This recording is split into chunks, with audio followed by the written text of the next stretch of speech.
My presentation is on connecting youth and green rooftops on an urban heat island in Minneapolis. So, first, introduction.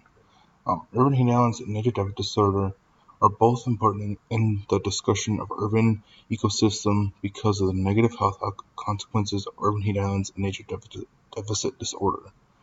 Urban heat islands are roof and pavement surfaces that have temperatures hotter than the air. Nature deficit disorder is not a medical diagnosis, but a description of the growing gap between human beings and nature. This research will contribute to finding urban heat islands in the Twin Cities, Minnesota, near a significant impoverished urban youth population where green roofs could be built to reduce heat islands and create green space for the community. So, briefly touch on a literature review. Do our kids have nature deficit disorder? In the 1970s, the designs of school districts turned inward, resulting in the building of windowless schools, the banishment of animals from classrooms, and the even elimination of recess and field trips. Poor urban design, increased street traffic, disappearing open space, parental fear of stranger danger, competition for computers and video games, the overstructuring of childhood, and the devaluing of natural play all led to this idea and concept of nature deficit disorder. Positive outcomes from nature, having exposure to nature, is to increase children's ability to focus, their creative thought process, problem solving, and reduce symptoms of ADHD and stress. Benefits of green roofs for urban heat islands. Urban heat islands increase air pollution and temperature, which affects human health, contributing to respiratory difficulties, heat cramps, exhaustion, heat stroke, and heat-related mortality, which are all at a higher risk for children and older adults. Spending time in nature is part of a balanced diet of childhood experiences that promote children's healthy development, well-being, and positive environmental attitudes and values. The community does not only flourish from access to fresh food, but from the development of new networks and community ties, which this comes from since green rooftops rely on volunteer work, which gives the community members a chance to get involved in the process of growing food and connecting. So then the research question I ask is, where can green roofs be placed that can help impoverished urban youth and diminish urban heat islands within the Twin Cities of Minnesota? So now, let's try my analysis. So my analysis is first, I'm going to start with my model, which is, this model shows that I reclassified the median household income, temperature, and youth population from 1 to 20 to create standardized versions. Then, I use a raster calculator to add temperature minus median household income and add youth population. The raster calculator combined the information to show me where heat islands, youth populations, and low-medium income households all intersect. This GIF kind of shows basically what that model resulted in finding. So in this map, the darker the green, the poorer, hotter, and younger the neighborhood is. Red spots or rooftops or parking lots create heat islands. The previous model talked about having decided to focus on a specific neighborhood in South Minneapolis since it was dark green and had a couple urban heat islands in the neighborhood. So I ended up resulting to focus on the Phillips neighborhood in South Minneapolis. And as I found that 32.4% of the population is 17 years and younger, 49.8% of this group is in poverty, 40% of the population is African American, 29% of the population is Latino, 20% of the population is white. Also, that the median household income has decreased over $2,000 since 2000. Over half the population makes less than $35,000 a year. Overall, this number is particularly young, poor, and has a high percentage of youth that are in poverty. A big benefit of green space is for lower socioeconomic groups, elders, youth, and secondary educated people.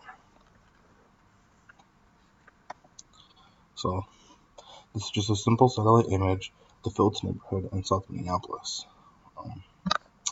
This next slide. This is the same satellite image of the Phillips neighborhood, but also showing the urban heat islands within this neighborhood to show some potential roofs of interest for urban green rooftops.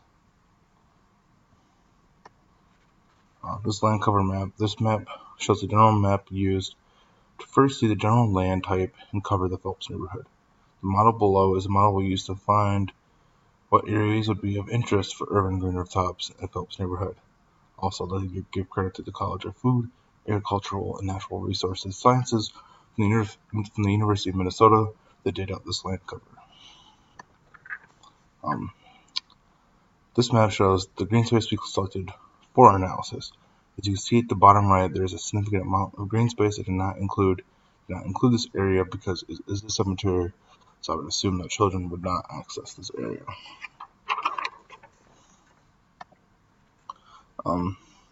This friction distance map shows that what youth would experience in trying to access green space. To do this friction distance, I had to classify different land types as either easy, medium, or hard to access. The dark brown color indicates barriers for youth to access green space, such as buildings or rivers. The white color represents easier areas for youth to travel, like parks, yards, and sidewalks. Access to green space.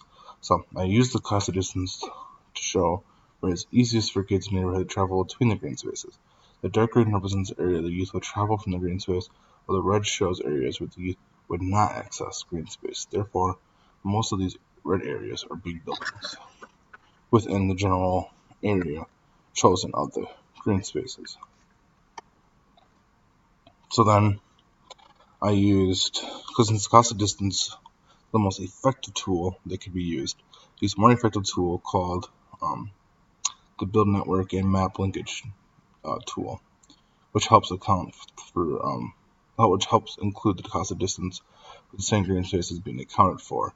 And what this map is showing is resistance between green spaces. The darker the red, the more resistance between the green space, while the lighter the red represents the less resistance between the green space.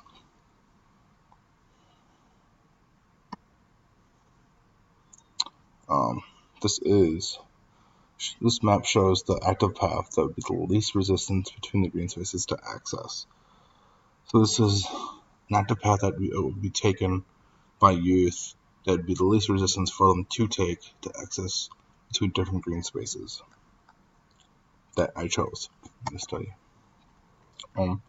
This is the inactive path that would be the least resistance for youth to access. These are paths that are not currently are not being taken by youth between the green spaces. This is a map that shows the inactive least cost of distance path while also showing the active least cost of distance path. The area circled is an area that has some dark red that shows great resistance between accessing green space on either side. This is the school that is circled. That ends up being a barrier to the model for youth to access other green space in the neighborhood. And I also want to say then too that there is a green space right across the street from the school. So obviously it's not the most accurate real life, but it still just shows that a big building is being accounted for as being a barrier for youth to access green space on either side. And last, I just want to show this map shows the inactive paths taken between green space, which shows many lines crossing from either side of the school, showing that the model accounts for the school being a barrier for the youth to access green space in the neighborhood. So it just shows again how there's very little interaction between different green spaces on either side of the school. So the two areas I ended up choosing for this is that stuck out from the cost of distance tool and the linkage mapper tool, both had heat islands in the Phillips neighborhood of South Minneapolis, where Abbott Northwestern Hospital Emergency Room and Warehouse Depot LLC. The Abbott Northwestern Hospital Emergency Room, I believe, could be more convinced to invest in an urban green rooftop because of negative health outcomes from having an urban heat island on the roof of the hospital, and also be able to provide like a garden for fresh produce for their patients. While the Warehouse Depot do not believe to be able to convince its private business in an urban green rooftop, even though this roof is by far the most significant urban heat island in the Phillips neighborhood with no accessible green space. Overall, neither of these areas are ideal urban green rooftops because the Abbott Northwestern Hospital Emergency Room is already located by a park and also has a a helicopter pad, so that also be another difficulty. And the warehouse depot LLC will probably not want to build a green rooftop, even though it is more needed there for the community.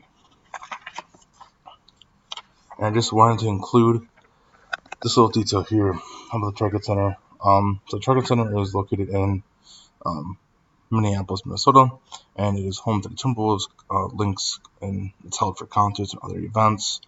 And it's the urban green rooftop helps mitigate urban heat islands and stormwater, greens views from above, provides wildlife habitat, and improves air quality.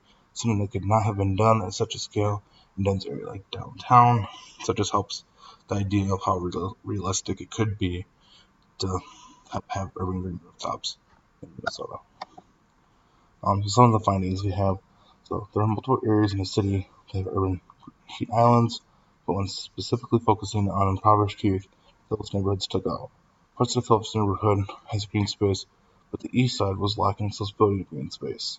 Replacing a big dark roof with a green garden in this neighborhood would cool it down and give the community a place to explore, learn about growing plants. Also, the plants would provide fresh produce for the community. Just a conclusion. So, green rooftops, pocket gardens, and green space in general are important in urban areas because they can reduce urban heat islands and prevent nature deficit disorder if placed in the right spot. One garden can have many other benefits to the community that I'd negatively speak on, like habitat for bees, water filtration, and flood regulation, and some air filtration. And these are just some citations for images and for articles. Thank you.